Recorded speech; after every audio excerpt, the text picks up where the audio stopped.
you want me how do you want me to introduce you in terms of your position?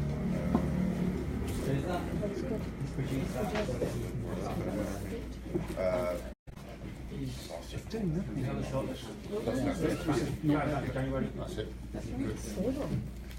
He said, look, I understand if anyone is there, Which one is it? one of the other games, works in the railway. I said, so if you pro railway, he went, he's in Tesco, and I started laughing, went, hey, you've got a roll. I've just been in Oxford where these I don't know where they're from.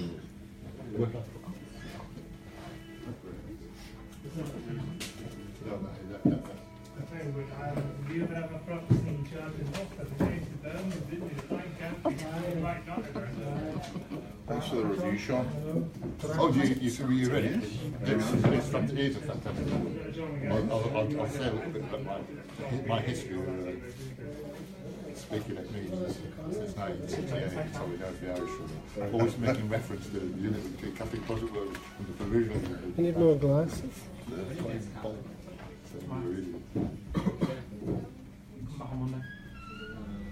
on Monday. More Ireland, that's interesting. Funnily enough, I've not been over that much. I mean, last time I was over was last year. I'm going to come next year. And my relatives, yeah, no, I heard it was fantastic. Paddy was terrible. But the problem with me, all my relatives are going and getting older and dying off. I've got relatives from Coleraine, Derry, Sligo, Letterkenny, down to Cork. So, see, my partner and daughter hate going to Ireland because of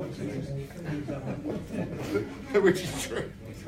So, but now I'm retired, I'm going to... Two was gone from the RMC. No, and Dale's house. Yes. Well done. Still in Lancaster?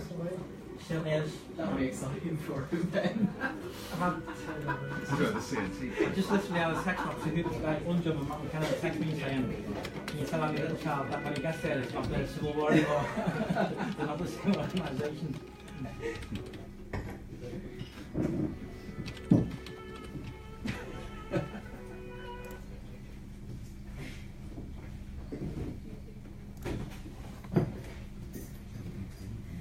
Is he actually very excited about it?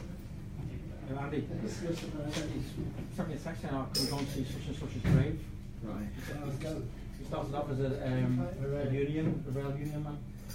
So he said, no, we need to go and see his grave and things like that. Have you been there before? Been Barcelona, but only the main tourist bit, not me. Sorry, bunch of heads.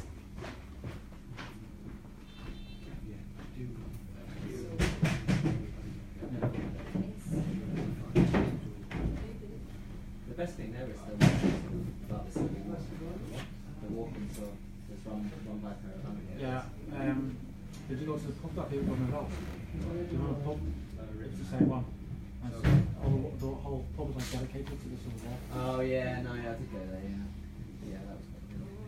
But when I went, I was with my 13-year-old because I was taking him to watch Barcelona. So I sat in one of you on that, and he's like, "Time to go on football then."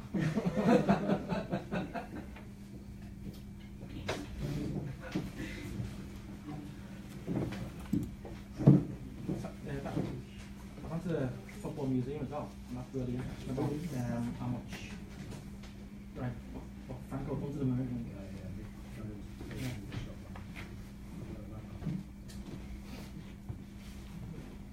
Is that yours, Where's it? No, no, no. Yeah, the museum's really stiff, you know. Actually, my lad would like to go to the museum. Well, good evening, comrades. My name's Dave Gilchrist. I'm the new manager of Bookmarks. So if there's any problems, you have to blame me. But equally, you know, if you want to buy books, come and see us afterwards. Now, I'm not going to talk very much because, you know, we'll let the speaker do the talking. I just wanted to introduce myself. So this is the second event at Bookmarks this week.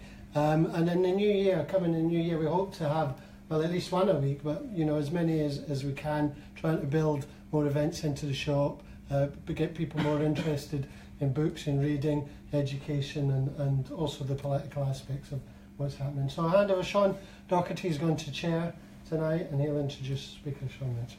Thank you. Thanks, Dave, and we are really privileged to have Sean with us this evening. Sean is the People Before Profit North-South coordinator based in Belfast and a member of the SWP in Belfast. He said I had to give him a glamorous introduction, but actually glowing introduction. Glamorous and glowing. There's no need to, because Colin in Socialist Worker and myself in Socialist Review have already reviewed the book. This is an astonishing book and one which I'm sure Sean will be able to talk about in much more detail. I only want to say one thing, if you like, about my own personal connection with the themes of the book. And it's this, that when I first started to get involved in Irish solidarity work in 1968, socialists always used to argue that Protestants and Catholics in the north of Ireland were able to unite. And we used to talk about the 1907 dock workers strike and the 1919 engineer strike, 1932 outdoor relief strike, which is the topic of Sean's book. But actually, we didn't really have the opportunity to go into detail, not that we had that much knowledge even of the detail, of what happened in all of those disputes. And it's absolutely brilliant to get such a detailed analysis of what happened in the outdoor relief riots and strikes in Belfast in 1932. So this book is an outstanding contribution to Marxist history and politics in Ireland. And I better shut up, otherwise Sean will accuse me of stealing his thunder. So a great welcome to Sean Mitchell to Bookmarks. Okay, thanks very much for the invitation and for the glowing introduction. You're not supposed to say that, you're supposed to just give the glowing introduction. And then people make their own decision of why you did it. But the questions here are supposed to start off, and I don't plan on speaking about the book from chapter 1 to the conclusion and do it in a chronological sense. I suppose what I want to do is talk about why I wrote this book and what I think is significant about this book and why I think it's important for socialists today. But I suppose before we even get to why I thought it was important, why is it even important that a socialist bookstore here in London, or anybody on the left here in London, would be bothered to be interested in an event that took place in Belfast over 80 years ago? I mean, what relevance does it have to us today? And obviously history of our movement and our class, no matter where it is in the world, is always of interest to us and always should be, and the lessons we can learn and so on. But obviously there's a more pertinent reason, I think, why I think it's probably important that the left here, the revolutionary left in particular, reintroduces itself, reacquaints itself with Irish politics and with particularly a socialist analysis of Irish politics. Because of course, maybe 20, 30 years ago, the north of Ireland would have been central to a lot of the discussions here and elsewhere in the world on the left. People would have talked about, because of the armed struggle that was going on, because of there's state repression, because of the role of Britain here and so on. It would have been something that was discussed quite regularly, I would imagine. And maybe over the last 10, 15 years since the peace process, maybe that's declined. It hasn't maybe been as central in a way. In the past, people maybe would have talked about Palestine and South Africa and the north of Ireland. You couldn't really have said that maybe about 10 years ago. But of course, of late, in the last year and a half, something has thrust Northern Irish politics into politics here in an enormous way, which was, of course, the decision by Theresa May to use the DUP to prop up her increasingly, as the vote yesterday attested, unstable government. And it was kind of interesting to see kind of the reaction in general of people in Britain to the DUP becoming part of this government. People were aghast that a party as vitriolically homophobic and sexist and creationist and sectarian as the DUP was suddenly at the heart of government. And people were asking, I mean, how could the Tories prop up such a rotten organisation? Now, of course, in Belfast, that's sometimes the flip. People are asking, how could the DUP prop up such a rotten organisation like the Tories, intent on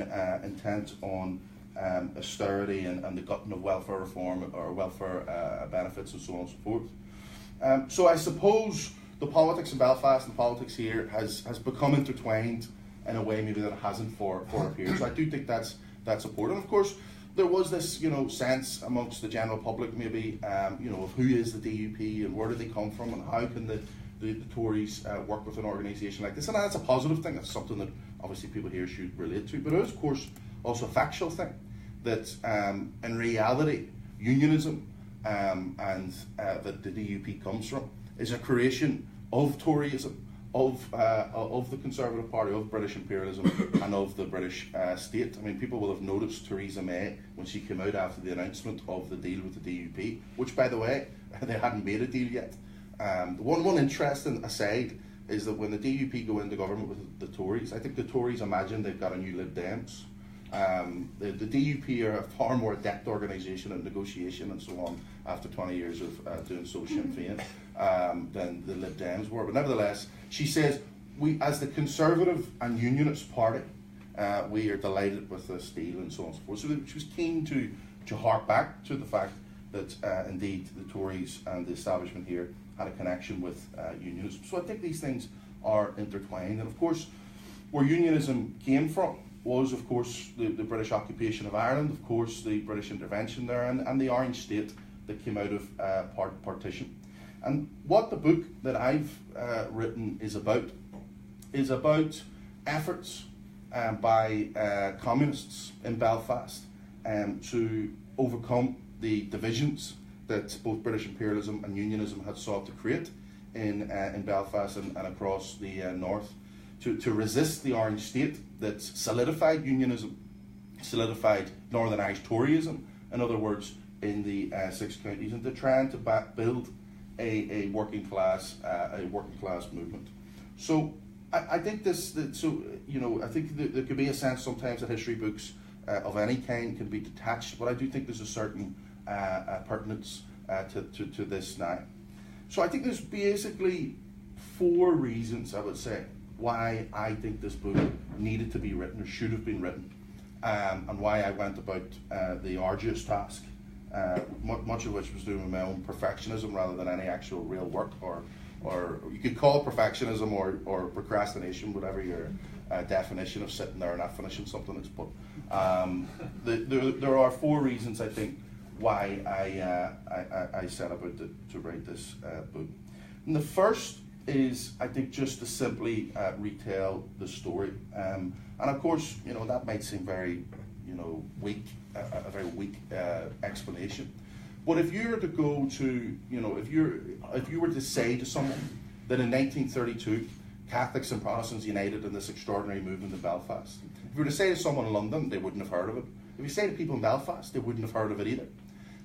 So I think retelling the story in it itself has an enormous importance. I mean, this was an event that started in the Great Depression, that was emerged from the degradation and poverty of that era of the 1930s in Belfast, that emerged from the horrible way that capitalism treats people when its profit rates goes down in the 30s and indeed in any other period in history. It began in the Depression. It was created in a deeply divided society where people imagined that people couldn't come together. The Catholics and Protestants were unable to unite.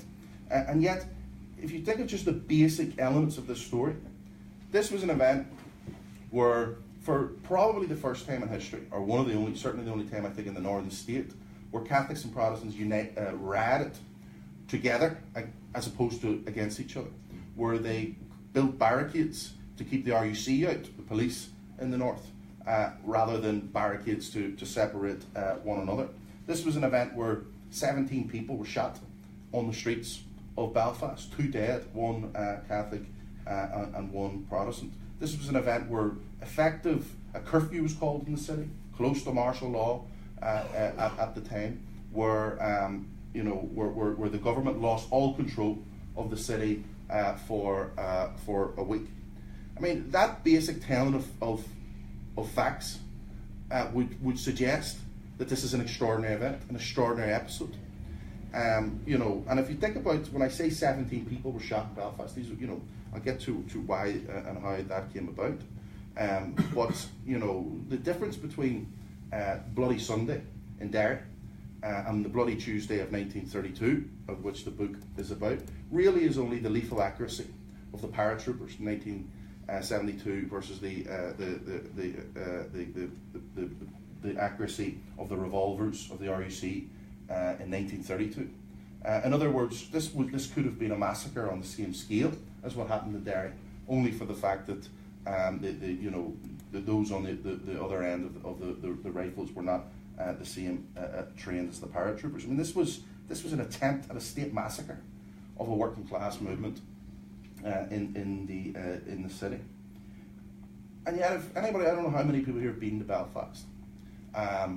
If you haven't been to Belfast, you probably know that one of its main features, used to be one of its main features of resistance, still is to some extent, but is now touted as one of its main tourist attractions, is the gable walls and the murals and the trails of, murals of Bobby Sands of 1916, of much more reactionary quality and loyalist areas, or more often than not, of King Billy and the Orange Order and so on and so forth. I mean, historical events, are on countless gable walls in the city.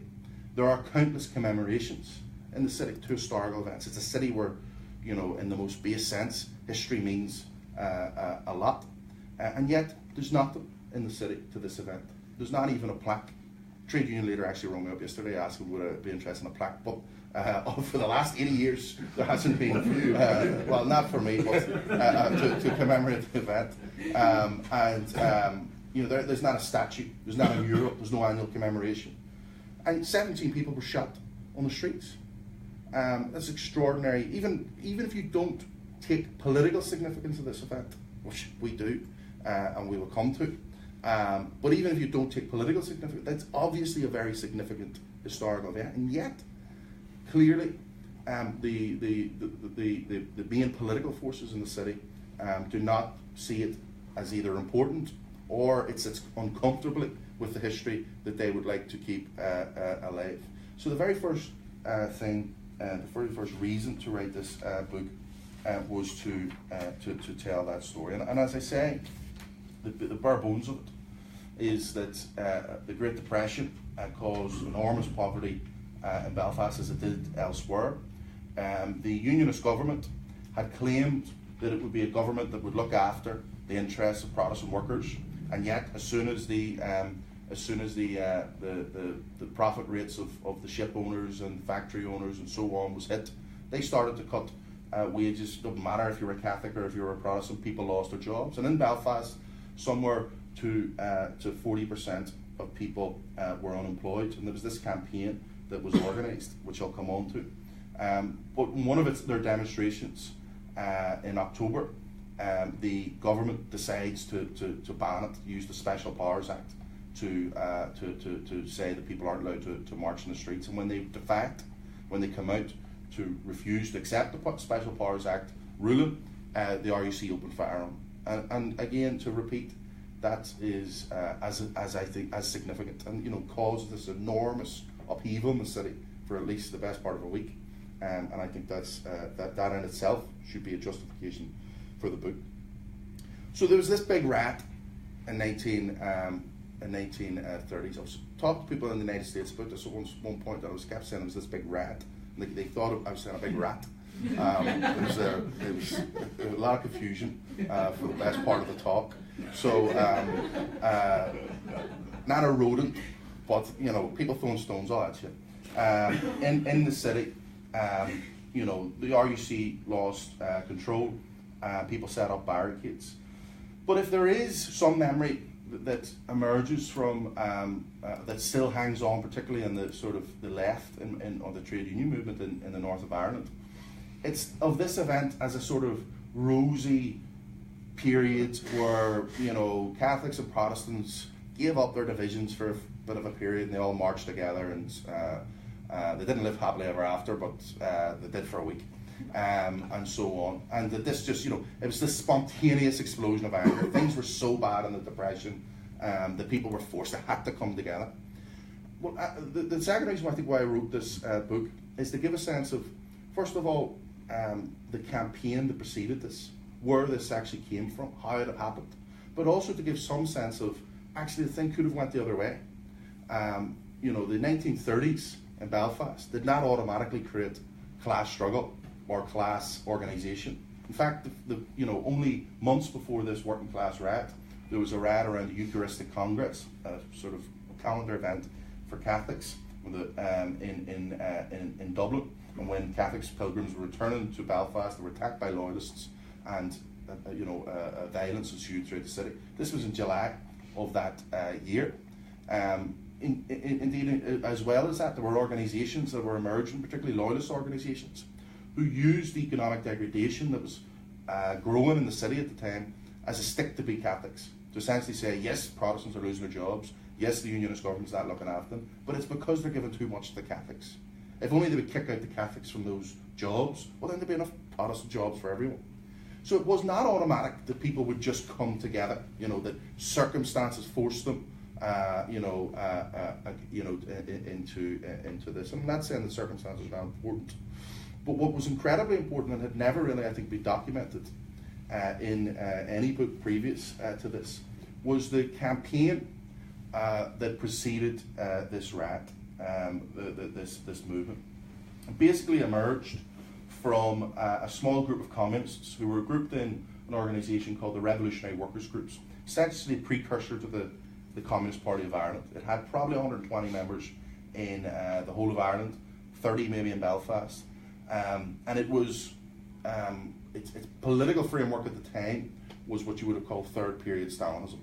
In other words, they followed the diktat of the Comintern in Moscow, which would cause enormous trouble for them as they went on. But there were certain elements of that third period, not just in Belfast, you know, in the United States, the organisation of black workers and so on. There was unemployed marches with the Communist Party initiated here as well.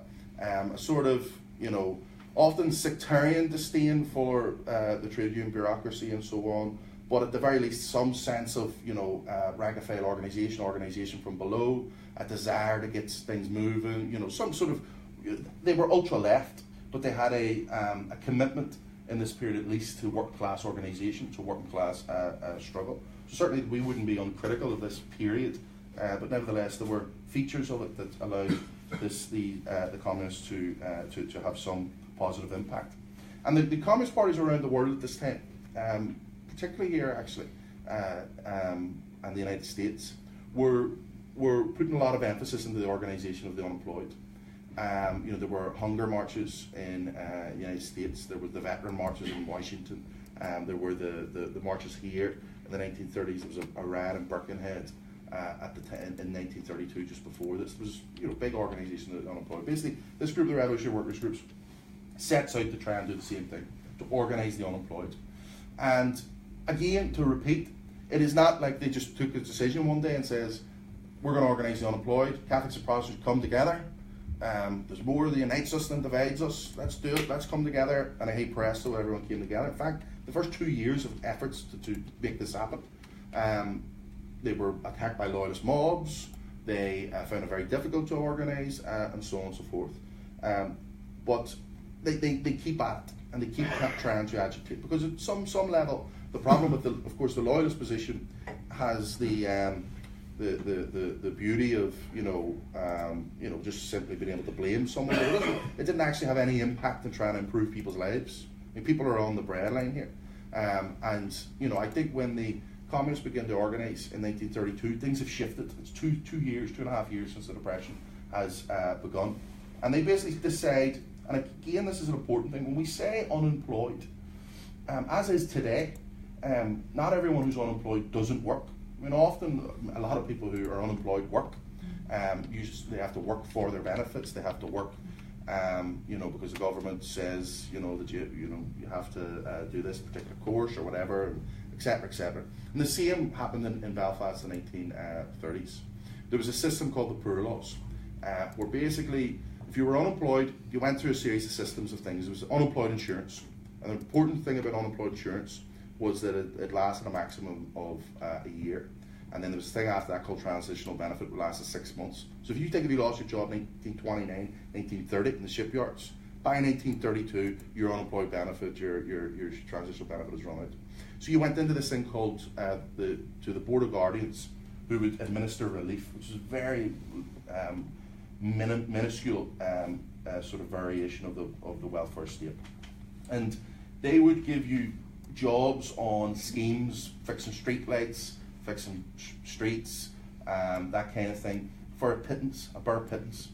The problem was the boards of guardians, who were elected by ratepayers, which were in the main middle class and upper class at the time, because to pay rates you had to own your house. Most people actually rented. Home ownership really only kind of expands after the war. Most people rented in those days, in Belfast. But so the guardians only really put 4,000 or 5,000 places on the outdoor relief schemes. There was 100,000 people in the north unemployed, 40,000 in Belfast. So if you were one of the people who wasn't on unemployed benefit or on unemployed insurance or transitional benefit, you had to go to the boards of guardians, but half the time they wouldn't even let anyone on it. The other problem is, those who were actually on it got very little. I mean, it was back-breaking work that people had to do for a bare minimum. And these were people who used to have jobs, sometimes even skilled workers. And they were performing these menial tasks, and they would pay them in kind, so they wouldn't even always pay them in cash.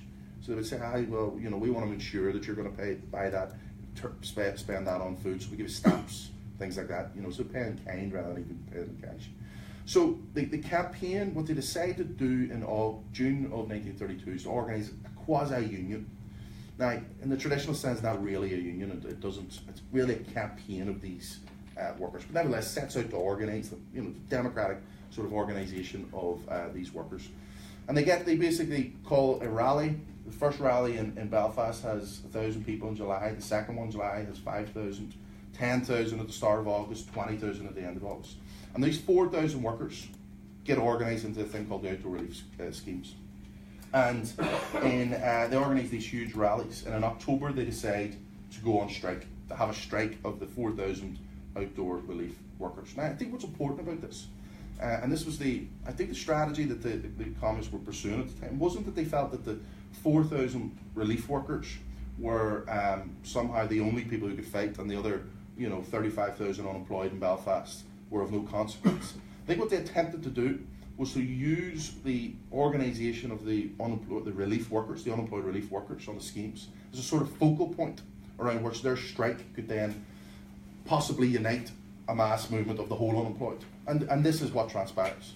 So on the day that they go on strike, there's an enormous demonstration in Belfast. Some people say 100,000, some people say 60,000, but it's an enormous. There's 12 platforms set up for the speakers. You speak at one platform, you speak at another.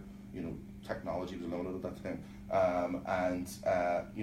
it was an enormous rally. So there was this campaign that proceeded, and it emerged from essentially a group of communists who set out to do it. In other words, yes, the conditions create the possibility that people could have come together at that period, but had left to its own devices, it would have just went in a sectarian direction. It was the active intervention of an organisation that was, even a small one, 30 people, that was able to drift it in that direction. So I think that what the book sets out to do is to illuminate that element, that this was not just spontaneous, this emerged also from organised intervention. The third reason I think this book was written was that, and maybe people here wouldn't understand this as much, but to those who know something about the 1932 outdoor relief strike, there's this sense that it's actually maybe something that has been invented by starry-eyed romantic socialists who just want some time, one period at least, where Catholics and Protestants came together.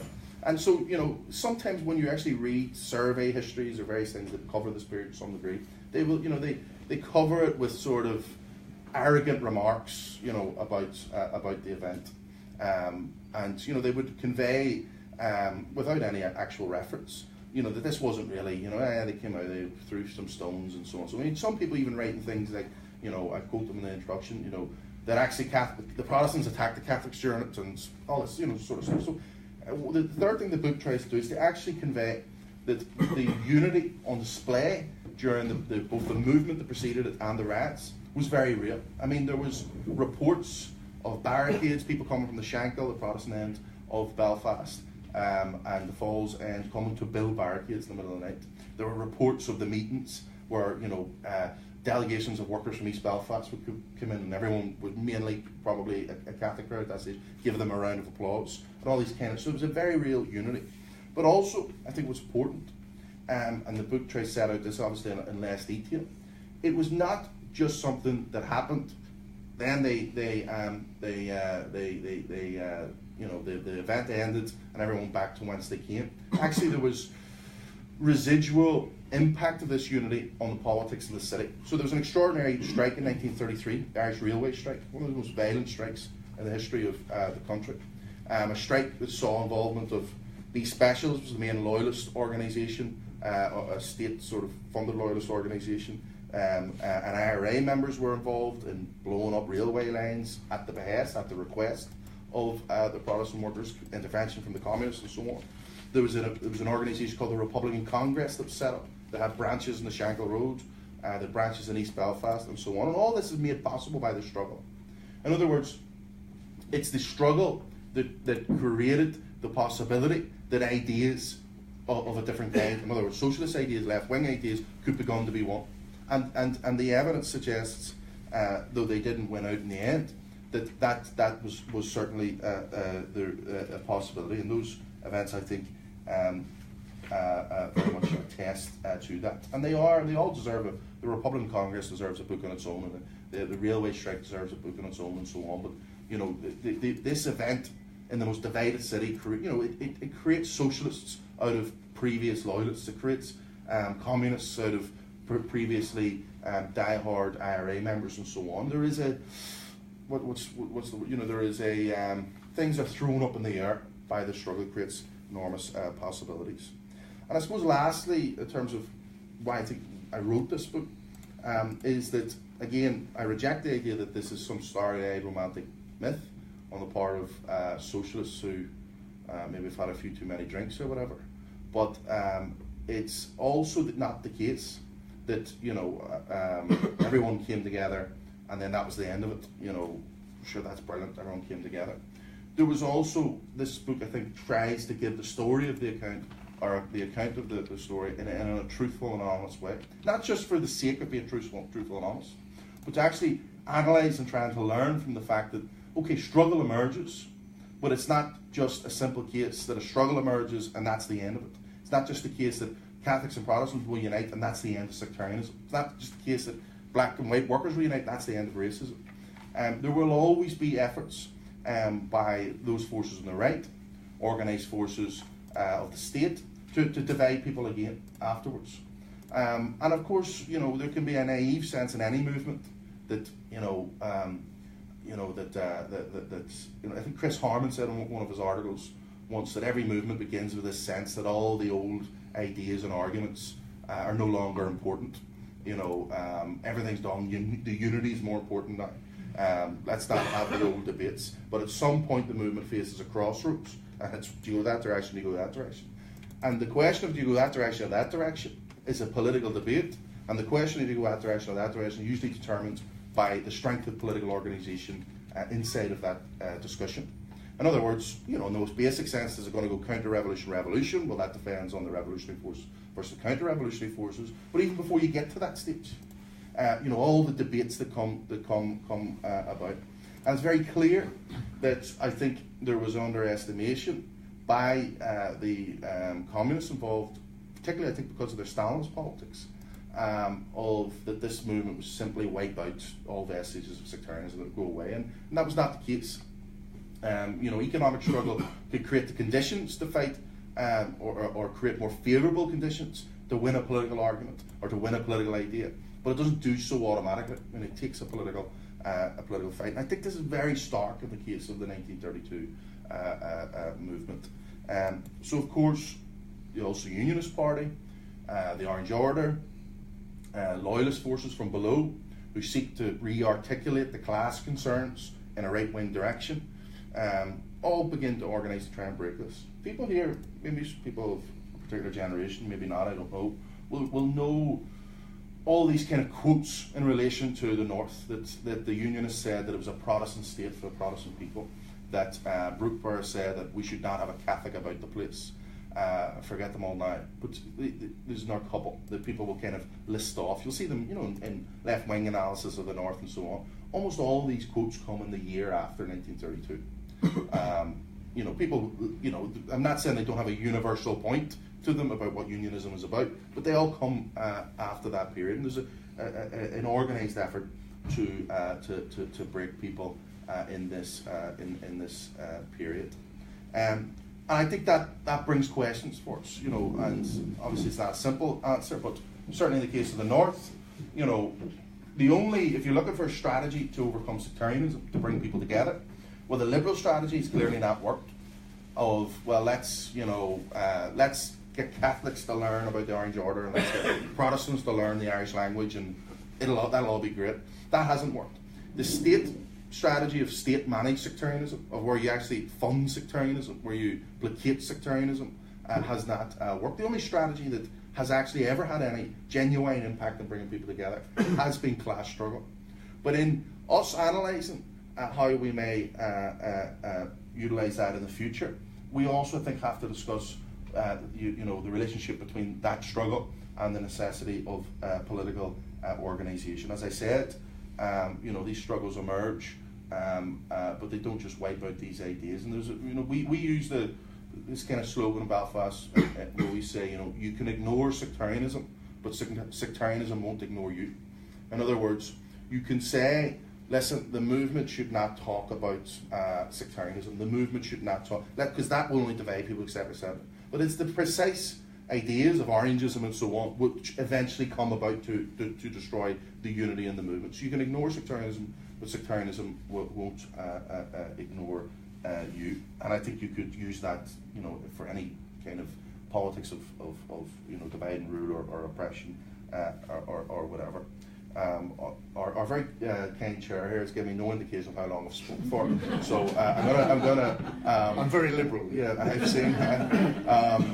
He fed me with wine before it started, which is a first. But I am going to finish, and I think, you know, when people look at the North, and there has been this kind of horrible Blair created idea that somehow the British state has created this equilibrium in the North of, you know, of you know, keeping the two sides apart and so on and so forth. And of course, in the reality, that was never true. I mean, the idea that Britain was a neutral arbiter in the North, of course, was never true. And you know, the irony being, it is the British state that created the sectarianism in the first place. But as we see that strategy unravel very clearly, regardless of what your politics is, you know, Stormont has collapsed how many times in the last 10 years, you know, to look around for what might be an alternative style of politics to actually move beyond sectarianism. One interesting fact, and people may know or may not know, but presume we do, that Stormont buildings, Parliament buildings, on that hill and just outside Belfast, just outside East Belfast, that houses the Northern Ireland Assembly and used to house the Northern Ireland Parliament during the Unionist years. This house, this Parliament, that the British government is so keen on resurrecting, that is so keen on telling the people of the North is the key and crucial to your future. That Parliament opened in 1932. That building was built in during the Great Depression. It's a sort of opulent, you know, it's kind of a beautiful building in some ways. We'll find something to do for it after the revolution, but you know, we'll keep it. You know, but it's built to look like privilege. It's on a hill. so the people looking up on it, you know, at one point you would have been able to, the way things have been built and so on, you can't see it from different parts of the city that you would have been able to, but at the time in the 1830s, you'd have been able to see it from much of the city. It's a symbol of privilege, built during the Great Depression, built during a period where Catholics and Protestants were genuinely starving in the city. And the only solution that the establishment in the north, and indeed the establishment here in London, can come up with to solve the problems, many as they are in the north, is to resurrect this building. And that was opened by the King in November of 1932. So obviously my suggestion is that the events a month previous of Catholics and Protestants Unite, of Struggle from Below, is a much better, has a much better possibility of actually building a real future. So I'll leave it there.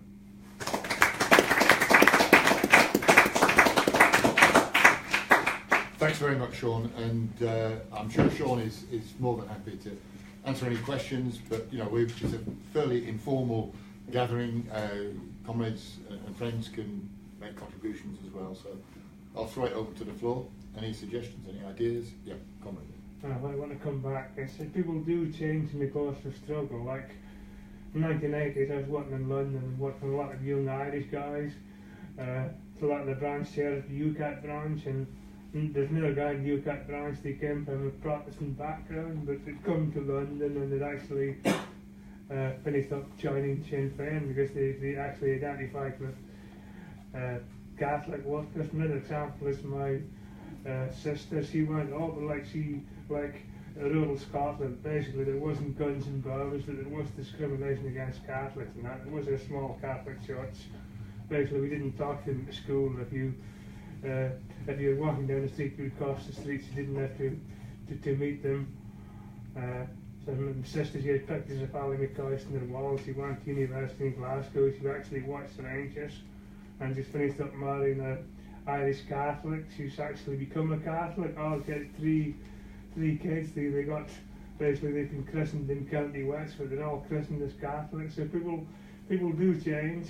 And doesn't like the DUP. She said she wasn't sure what the DUP was about the election. She asked me, he said, oh, well, look, they're basically about 20 years of the Good Friday Agreement. Not that bad. They were a bunch of sectarian wankers when Ian Paisley and Ian Peter Robinson were there. And then there's just after the election, funny, look, she actually read the manifesto, and she went mad to say it actually spoke of that in front of the kids. She said, spoke about the DUP are all right.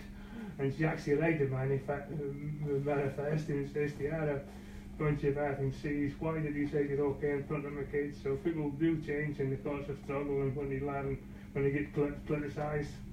And I'm sure other people do change. Another example was a white South African guy I was working with. He identified with the white South African guys, and he stuck up for them. So people do change. Okay. We'll take quite a few contributions or questions, and then we'll let Sean come back. Yeah, first of all, just to start off with a question, how much inter-community or Catholic Protestant solidarity happened when Larkin went to Belfast? I think it was 1907 to organise the shipyard workers. As sort of the legend of Larkin says, he united, at least for a short time, Catholics and Protestants on the shipyards. And then I was just going to say, obviously I'm from Liverpool, it's never had the sectarian problems that Belfast had, but it was a sectarian city for a long time. And if you go back to 1911, one of the stories about sectarian started to end was the 1911 general transport strike in Liverpool, where the army again come in, and that was the cold blood Sunday where they shot 2 people and injured others, but it was Catholics and Protestants together on strike, and I think apparently that's meant to be one of the first stepping stones into ending sectarianism in Liverpool, even though that would carry on for another 50 years to other degrees. And then, sort of just to touch on that, the last couple of years, I've met quite a few people from a traditional unionist, loyalist background. One of the comrades who works over here now, that's blacklisted, that's in the Blacklist campaign, and he said he's from Belfast, and he said all his family are like DUP, etc. And we spoke to him about it, and we went, what do you think about that? And he said, well, if I lived there now, again, he actually said, I'd vote for Sinn Féin, and that was a couple of years ago. He said, it just seemed to be more like left-wing to me. And I actually said to him, I've heard much about people before profit, etc. And he hadn't, and I told him about it. But there's another person I know who lives on the outskirts of Derry, and I was talking to him a few months ago, and I said I was seeing, because he hates the DUP, he hates sectarian politics, he's from a Protestant family, and I said, have you seen much about the people before profit? And he said, them people are a breath of fresh air, he says, and they need to expand and come more. He said, the problem is, he said, there's so many, before they even start up against so many problems. He said, where I live, he says, most people won't even talk to them. He says, because they're so inbuilt in the sectarian politics that's been going on forever. He says, but them people are the future. So I think things are starting to change like that. Excellent. Any other, Andy? Yeah, when we talk about class struggle making people break from their kind of, if you like, traditional tribal background or whatever you want to call it, and move towards class unity, if you're a British socialist, you're normally thinking about Protestants. We're breaking with origin, to be honest, and moving towards a vision of unity inside the working class. I wanted to look at the other side of it, really, and the notion of Catholics breaking with nationalism, moving towards a class struggle perspective, because there's a kind of number of strands of it, I think, in 1930s Irish history. So the one I know much better than the brilliant description you've done of the unemployed workers movement was the Spanish Civil War, and this Protestants and Catholics who went together to fight Spain and so on. I wonder if you could expand a little bit on the relationship between the IRA and the Republican Congress and the RWG and the movement, because I think it's an aspect of it, I suppose, that people would tend to sort of not look at so closely, as the idea of unionist and loyalist or ex-unionist ex-loyalist were the breaking of the unionism. And I think it's just as important that we look at the opposite side of it, what would have probably been identified as nationalist workers breaking with that as well as moving towards class struggle. Thanks. John? Yeah, the best conversations I ever had about 1932 was when I was lucky enough to go to Belfast in 2006 for the postal workers strike, which was a tremendous strike which united Protestant and Catholic workers in what was quite a divided workforce, because Protestants lived in Protestant area, whereas Catholics lived in Catholic area. And there was a layer of people who absolutely consciously saw 1932 as really as important for what they were doing. They would say, we haven't done this for 70 years, and what they were talking about was 1932. Although, to me it's quite interesting, lots of people didn't know about 1932 as well amongst that workforce. I wish I had the opportunity to read Sean's brilliant book before I'd gone. But it was interesting that a group of people clearly saw that as something which they were consciously recreating, I suppose. The second observation is, what I think is very interesting about it, is precisely that thing about how crucial revolutionary Marxists are, both to the creation of the events, what you described, a long fight over a long period to make it happen, but also the notion that in struggle, sectarianism, racism, whatever, doesn't disappear by accident. It's not, here's the struggle, this is the great moment of unity, and so you don't really need to take on the arguments about oppression and all the rest of it. And I think it's a very powerful example of that, of how struggle both creates conditions in which racism or sectarianism can be overcome, but it requires also the conscious effort to battle against them. A question just to finish on, I sort of feel from first principle that the politics of third period Stalinism, which was so disastrous in somewhere like Germany, the idea that social democracy and fascism were twins, not enemies, must in some way have held back revolutionary workers' groups and so on. I don't know whether that's true, and maybe you could say something about it, because it certainly would have meant that they would have seen, well, actually the trade unions themselves, not just the leaderships, but as corrupt, useless, to be avoided and so on. And I sort of feel it must have been a problem in some way, but perhaps you could say something about that. Thanks. Yeah, I was just going to make a couple of points to maybe pick up on what some other people have said here. But one, I think you're right to be sceptical about a kind of heroic interpretation of 1932, but I felt you fell a wee bit into that trap whenever you kind of seem to be describing the Protestant working class as being kind of reactionary. I'd like you to say maybe a wee bit more about dynamics within the Protestant working class, who, don't forget, made up the bulk of the skilled workers in Belfast, in the engineering industries, and how much their involvement in these events and what the class kind of dynamics were within that group. Second factor I was just going to ask you to comment on, Sean, was the lack of support in 1932 from the official labour and trade union movement in any part of Ireland and in UK for the outdoor relief attempts at outdoor relief class unity. Belfast Trades Council didn't want to know. The Labour Party in Northern Ireland didn't want to know. The British Labour Party didn't want to know. So I just wanted you to, well, that's my interpretation. I'd like to hear your reflection on it. And the third point is really what the other colleague was alluding to. I think the politics of the Republican Congress, I don't think had a great deal to do with the outdoor relief movement. I could be wrong there. I think it's more internal divisions within the Republican movement at the time that the explanation for that lies in those, rather than linking it to 1932. But again, I'd like to hear your kind of analysis, please. I'll take Dave, then I'll ask Sean to come back on those, because he's had quite a few questions to deal with. Plenty more time for discussion, but Dave. I'm just writing them down on my phone. I'm not sitting there texting them. Dave. When we put tonight's event on the Facebook event, somebody commented, surely you don't mean that the politics in the north of Ireland can be reduced to sectarian division, which seemed to be a bit of an odd comment, really. But you know, because Connolly said that the partition of Ireland would lead to the carnival of reaction. Now, most people interpret that to mean to be, you know, the horrors of unionism and orangism and so on. If the rest of the quote goes on to say that it will hold back the industrial unity of the working class, is the actual quote. So it comes to this question of the two sides, isn't it?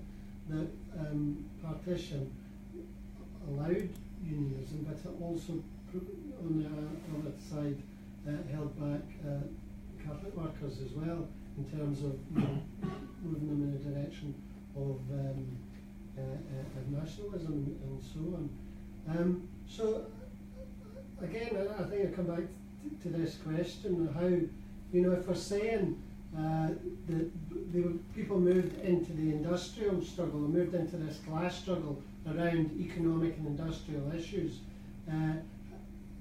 if maybe you could just elaborate a bit more, how much did the communists at the time take on the arguments about sectarianism, or did they just rely on this industrial, you know, struggle, which you seem to suggest, but maybe you could tease that out a bit more.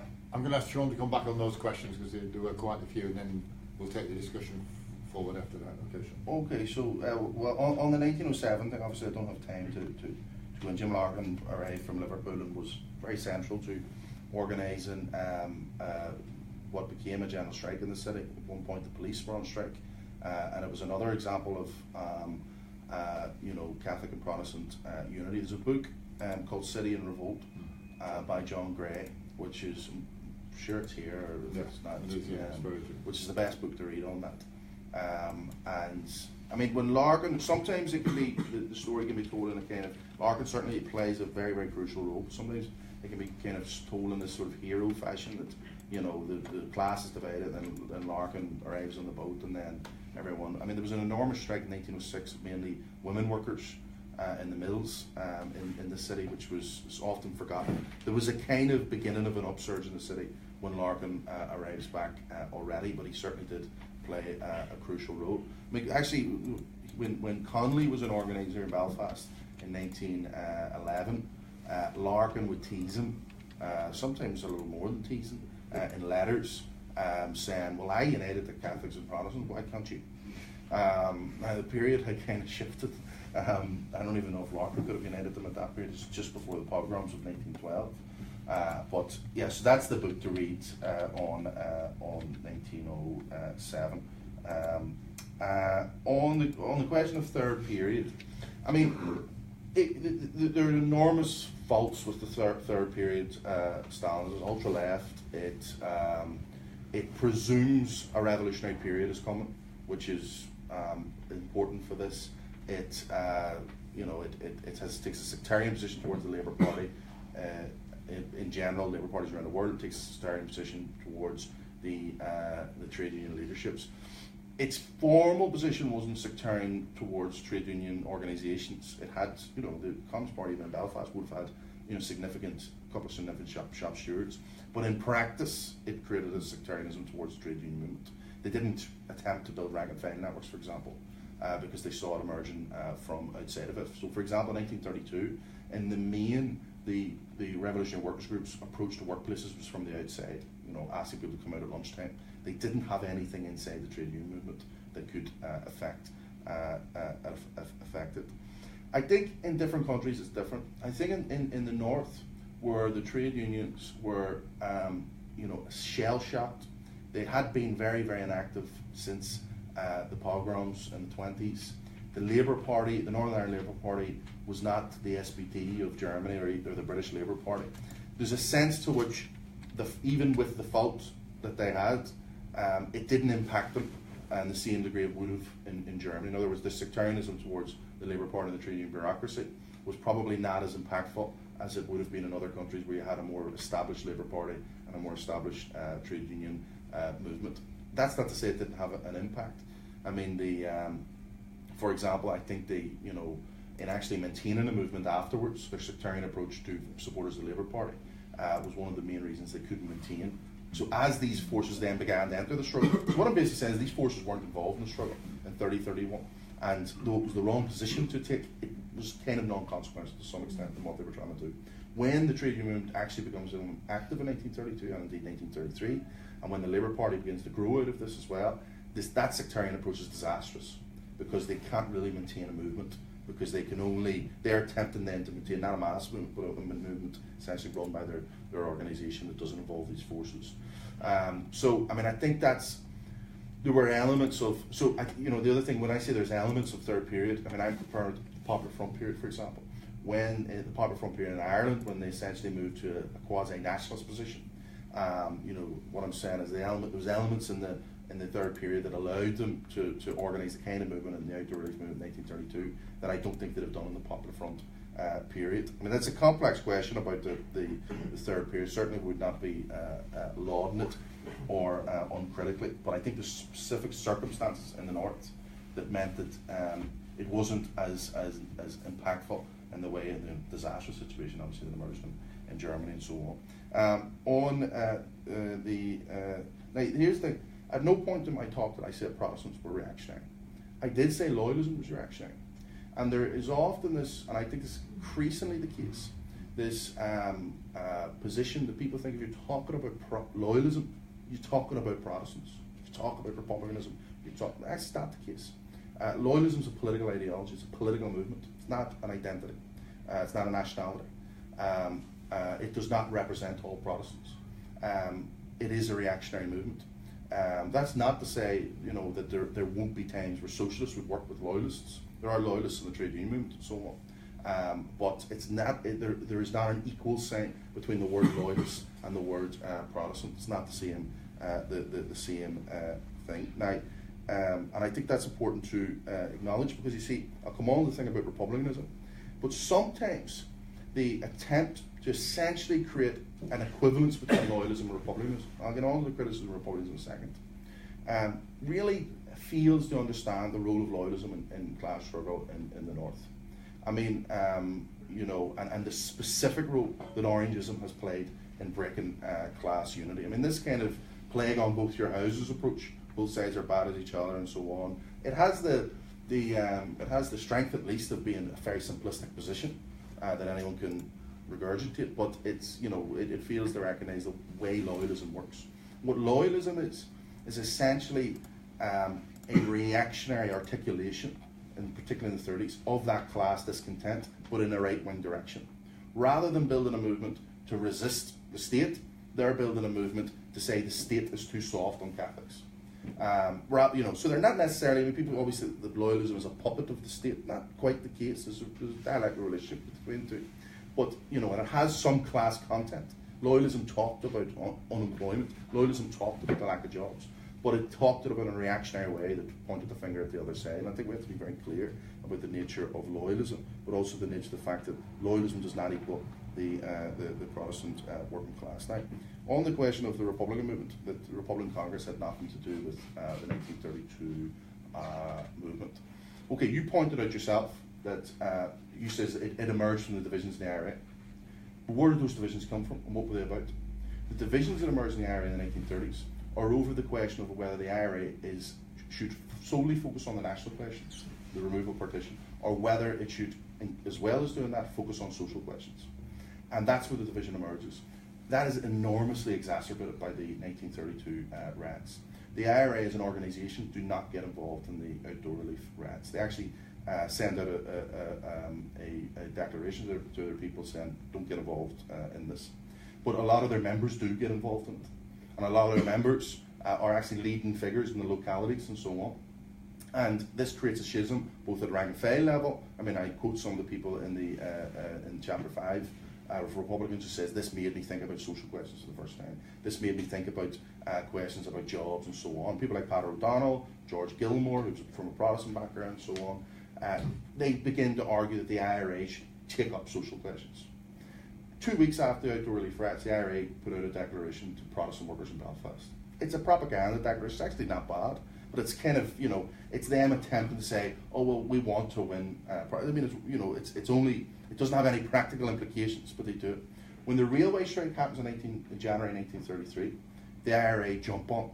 They're not going to make the same mistake that they made in 32, so they get involved in the strike and so on. But this is where the Republican Congress comes out of, and essentially it splits on the basis of people who want to create, you know, to connect to some degree the national question and social question. But that's where the question of the nature of republicanism and the weaknesses of it. Because what the Republican Congress itself comes down to is the question of, okay, we can talk about social questions, but, you know, really, is it more important that we should unite all those forces who are for United Ireland now, and then we can deal with the question of socialism afterwards? And this is where the Popular Front strategy of the Communist Party comes in a disastrous way, because the Communist Party essentially side with more conservative elements of the Republican Congress to say, instead of fighting for a workers' republic or a socialist Ireland, we should just fight for United Ireland and say we'll fight for United Socialist Ireland thereafter. And this was an organisation that had begun to win Protestant support, but the reality was very few Protestants were going to be won to the idea at that time of joining the southern state as it was. I mean, I would prefer to have a United, you know, I don't say you can only have United Ireland if it's a socialist United Ireland. If the option is given, you know, we'll take United Ireland, you know, in whatever form. But the reality is you're not going to win most Protestants to the idea of United Ireland when it was, you know, run by the church, that it was, you know, reactionary, you know, backward politics. And the position of the Communist Party and Popular Front was essentially to say, you know, well, let's unite with Fianna Fáil, create a national movement, and so on and so forth. So I think the lesson of the Republican Congress is, yes, republicanism can shift to the left. Under the pressure of class struggle, republicanism can shift to the left. But kept within the confines of republicanism, you cannot actually create a socialist project. In other words, you can move republicanism to the left, but you can't create a socialist project in Ireland within the confines of republicanism, because in the end it's a nationalist project. And nationalism can be very left-wing sometimes it can be very right-wing, sometimes it can be worse, sometimes it can be somewhere in the middle, but you can't create, so in other words, you know, whilst there are a lot of things that socialists agree with Republicans on, essentially it's not just about conjoining socialism and republicanism to create, you know, a socialist republicanism.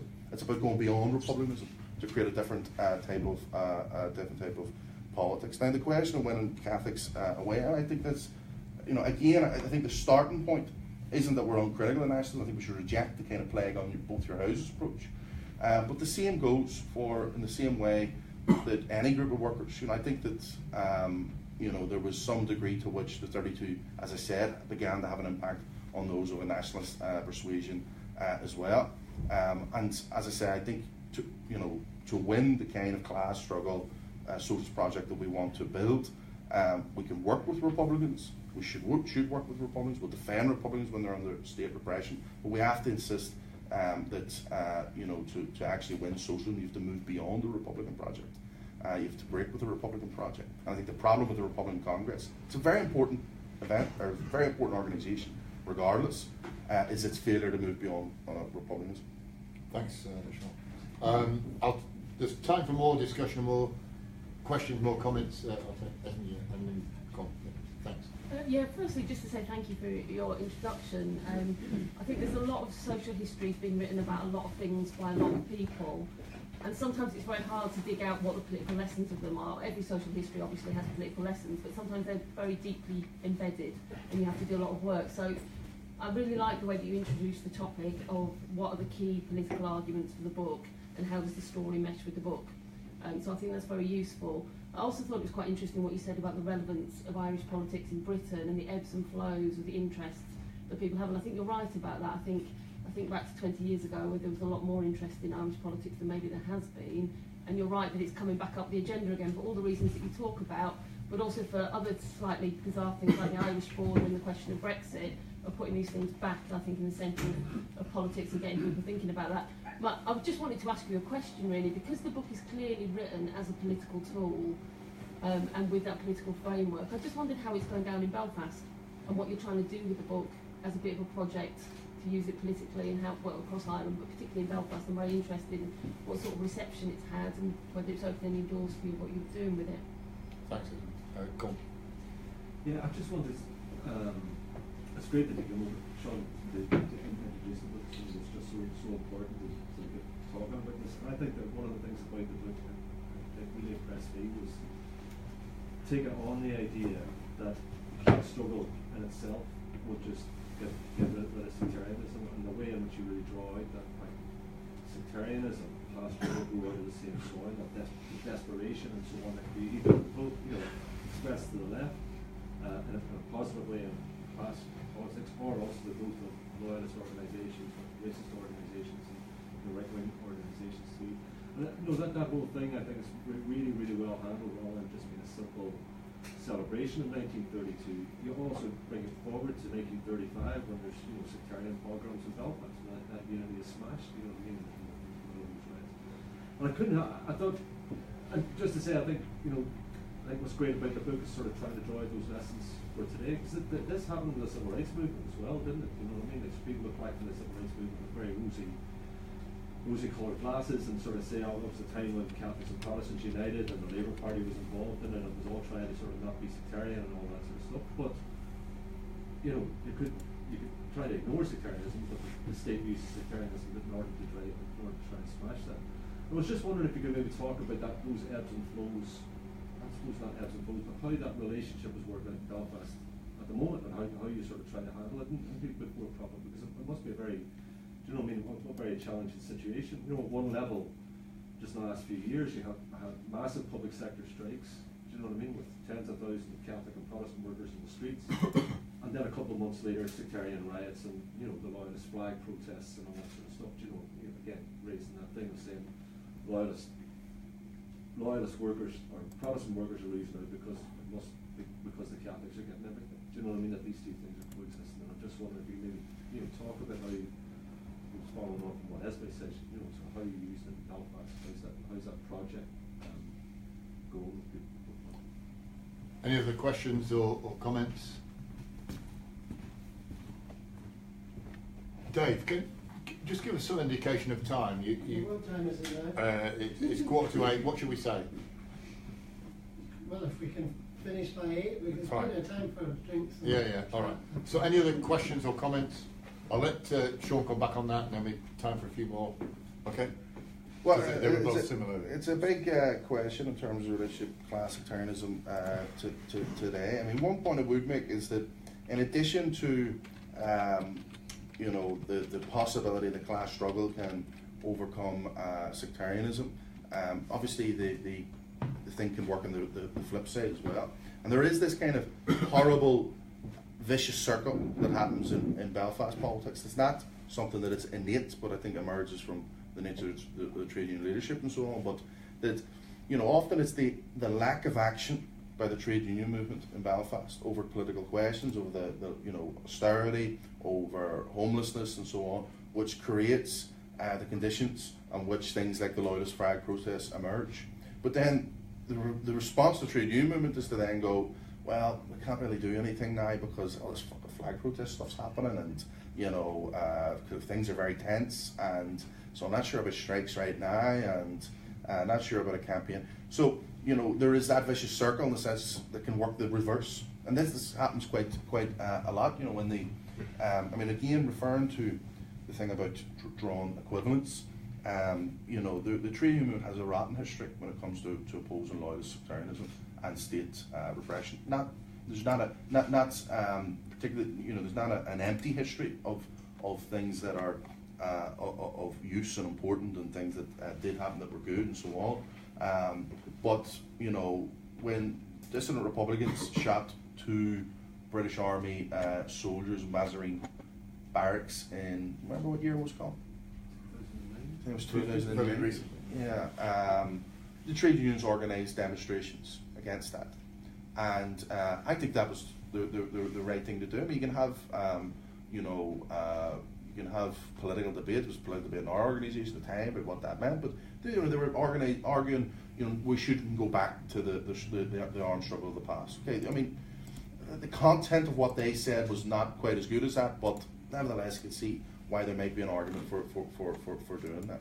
But when there's been loyalist attacks, I think probably the Daniel McColgan thing was a post worker killed in the early 2000s, but more often than not, the trade union would not touch it.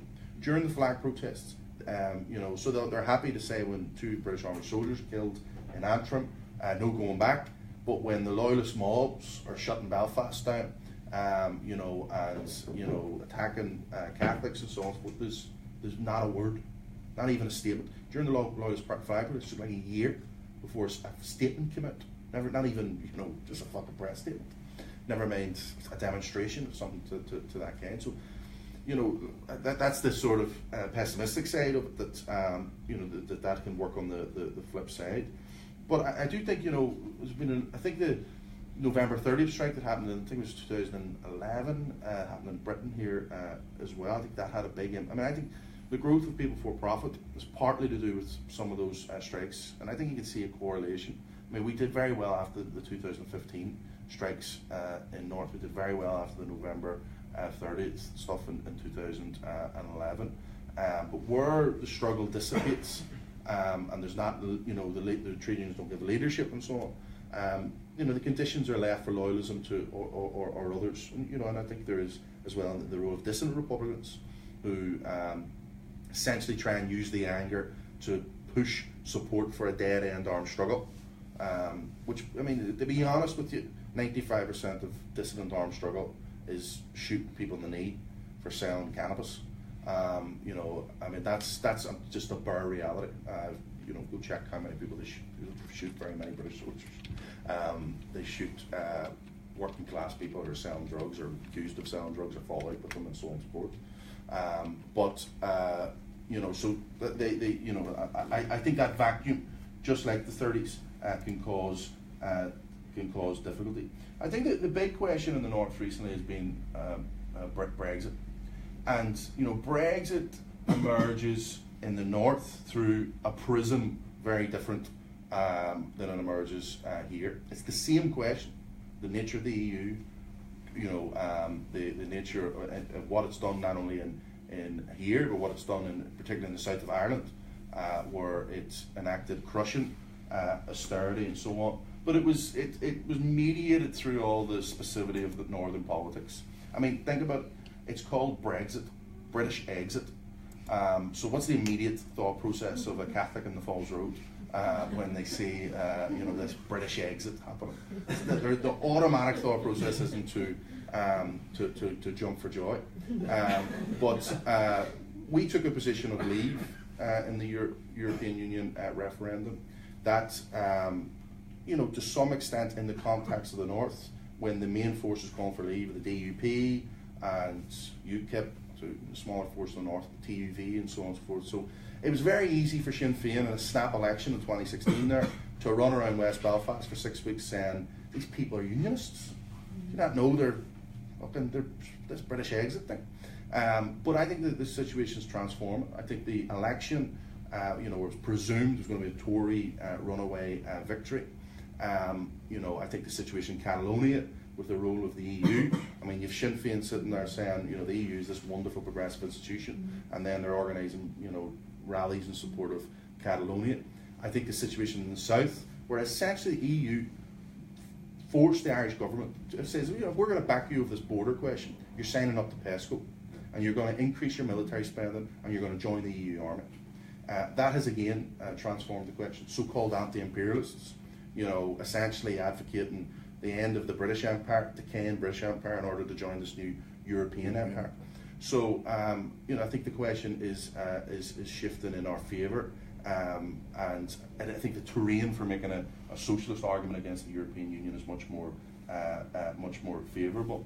But that also intersected. I mean, Brexit in the North was a peculiar thing. It wasn't. It was the peculiarities here as well, and so on. It's not any referendum has that, because it's binary in that sense. But it was through the prism of the North. On the book itself, I mean, I think we've done very, very well, all things considered, with the book. I mean, we had done stuff before. The book was supposed to have come out at one point in conjunction with a play that Martin Lynch wrote, which I was the research consultant on, but procrastination and so on and so forth didn't happen. Came out like a year later. But so we were doing all sorts of projects with young Catholics from West Belfast and young Protestants, and we were taking them on tours, and they did a project research in 1932 together and so on. I don't know exactly how many we've sold, but we've done very, very well. I mean, we had about 200 people at the first meeting. I think this is the 16th meeting I've done now. It's in London and it's here in Bookmark, so I'm delighted, but if somebody asked me to do another one in Belfast, I gotta say, go fuck yourself. But I think we've done very well. I think we can do more. I think the plan next year is to do meetings in places where we don't have anything, little towns and areas in Mid-Ulster and so on. And so that's the plan for next year, is to try and use the book as a means to essentially meet people in areas that we wouldn't normally be active. Thanks, Sean. We've got a few minutes left, but any quick questions or quick comments? Just a quick question on the question of why the Loyalists support Brexit. They seem to support the single European market. They seem to support the customs union. They seem to be quite happy with the common area. So what's the sort of argument for Brexit then? There can't be much left in the European Union for them to be opposed to. Okay, any other quick questions or quick comments? Just very quickly, have Sinn Féin started to change their own attitude towards Brexit? Because I noticed a couple of statements after Catalonia where they sort of realised actually if we go down this road, the EU will be our enemy as well. Does it look like they're starting to change their own opinion of Brexit? Okay, Sean, do you want to respond to those, and then we'll wind it up? Well, they're not changing their opinion, but they're, as they do, and masters of it, changing their language as the terrain shifts. So with Catalonia and everything else, Sinn Féin have suddenly discovered that though Brexit is important, the real danger down the line is this European superstate project. So now, I mean, during the election, there was 3 elections in a year in the North, but during the March election, they delivered a leaflet around West Belfast saying when Brexit happens, when we leave the EU, you will lose maternity pay. You'll not get maternity leave anymore. You won't even, your holidays will be astronomically dear. You will lose all trade union rights. You know, these are the kind of things they were saying about the European Union. Fast forward a year, now they suddenly discovered this is a, you know, innately reactionary project. This is how ship nationalist projects operate. They will shift with the terrain. You know, so, you know, they've said for Gerry Adams, look at the question of abortion. Gerry Adams never said he was pro-choice. Sinn Féin always had a fudged position at best. I mean, a very narrow position to say, okay, well, we'll give access to abortion in cases of, you know, where the mother's life's in danger or whatever. That's it. That was always the position. And then Gerry Adams, 2 months ago, comes out and says, I've always been pro-choice. That's always been my position. You know, I mean, he's never shy of a few words. And if it took him like 40 years to say he was pro-choice, it's because they see the situation shifting. There's a movement on the streets, but the thing that he wants to do is maintain the fudge. One thing that people don't understand about Adams coming out and saying that, it does represent them moving, but he wants to maintain the fudge. So Adams wants to be able to say to those young people in his organisation, in particular young women, who are desperate for the position to change, he wants to say, look, listen, we have to keep this fudge to keep everyone happy. But listen, I'm pro-choice. Always have been. Do you know what I mean? And that's the way nationalist projects work. I think some people can be, seduced by the language of nationalist projects sometimes. Of course, we have to defend organisations like Sinn Féin at various points in history and so on, but they will shift their argument, you know. I mean, right now, their position is therefore the reduction of corporation tax in the north. If they really think that it's going to be terrible for them, they'll shift it again. They'll suddenly discover, oh, fat cats should pay their way and so on. So that's the way their organisation operates. Just last on the question of unionists and Brexit. I mean, Brexit is a poison chalice for the DUP. You know, they are British nationalists of, you know, that is, unionism is a variation of British nationalism. You know, so they want out of the European Union for all the reasons that right-wingers have argued at various points in time. But in reality, Brexit is exacerbating and speeding up essentially the decay of the British state, which is not a new thing. But, you know, when you look at the situation potentially with Scotland, I think Sturgeon's fucked it up, but I think it can recover at points down the line. You know, you look at the question of, I mean, there is a resurgent question. The national question has resurged in the north in a way that it hadn't previous since the Belfast Agreement. Now, the problem is, Sinn Féin's perspective is they believe, I don't know if they really believe it, but they articulate at least, they think they can win a United Ireland by saying, if you vote for United Ireland, you'll get back into the EU. In other words, they're attempting to convince more well-off Protestants, you know, here, listen, you know your beloved EU and your European identity and all that shit. You know, you get back into United Ireland. Listen, see all the arguments that they make against Brexit. You know, this will cause instability. This will be madness. What about this will affect trade? The markets won't like it. You think they're going to say about United Ireland? You know, it's the exact same thing. You know, you think, you know, United Ireland, I mean, all those arguments will be made tenfold. You know, so Sinn Féin are undercutting their own argument. But right now, you know, there's a certain sense that, you know, in reality, I think in reality, their position is they're trying to strengthen their own organisation. They're trying to tell their members who were sold alive for 20 years that there was going to be an United Ireland 2016, that we'll get one now, this Brexit stuff, you know. And to be honest, most of them you talk to privately agree with you on the EU, but, you know, then they'll get up on a platform and say otherwise.